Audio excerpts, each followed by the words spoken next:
जगन्नाथ जी की कथा। भगवान जगन्नाथ जी की कथा भारत के पुरातन धार्मिक और सांस्कृतिक इतिहास से जुड़ी हुई है।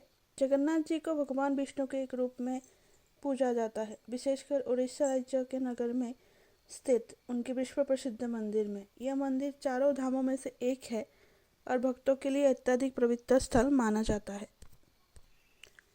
जगन्नाथ जी की कथा का प्रारंभ सती युग में होता है। पौराणिक कथाओं के अनुसार भगवान विष्णु ने जब धरती पर अवतार लिया, तब उनके उपासक राजा इंद्रधमनु को सपनों में एक दिन भगवान ने दर्शन दिए। भगवान ने उनको आदेश दिया कि वे नीलाचल पर्वत पर भगवान विष्णु के एक मंदिर का निर्माण करें, जहां भगवान की 3 मूर्तियों की, जगन्नाथ, उनके भाई बलभद्र और बहन सुभद्रा की प्रतिष्ठा की जाए।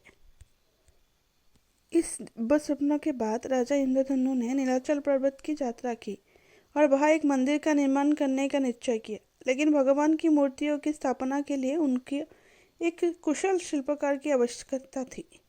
कहा जाता है कि भगवान विश्वकर्मा स्वयं एक वृद्ध ब्राह्मण के रूप में आए और राजा से कहा कि वो इन मूर्तियों का निर्माण करेंगे, परंतु शर्त यह है कि जब वो मूर्तियों को पूर्ण ना कर ले, कोई उनके कक्ष में प्रवेश नहीं करेगा।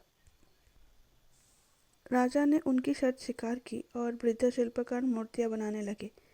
कुछ दिन बाद जब भीतर से ध्वनि आनी बंद हो गई, तो रानी की जिज्ञासा बढ़ी और उन्होंने राजा से कमरे का द्वार खोलने का अनुरोध किया। राजा ने शिल्पकार को दिए वचन तोड़ते हुए द्वार खोल दिया।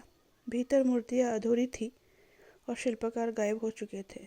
इसके बाद भगवान जगन्नाथ जी की अधूरी मूर्तियों की पूर्ण मानकर स्थापित कर दिया गया। आज भी जगन्नाथ जी, बलभद्र, सुभद्रा की मूर्तियां बिना हाथ पैरों की पुरी में एक मंदिर में विराजमान है, जो इस कथा का प्रतीक है।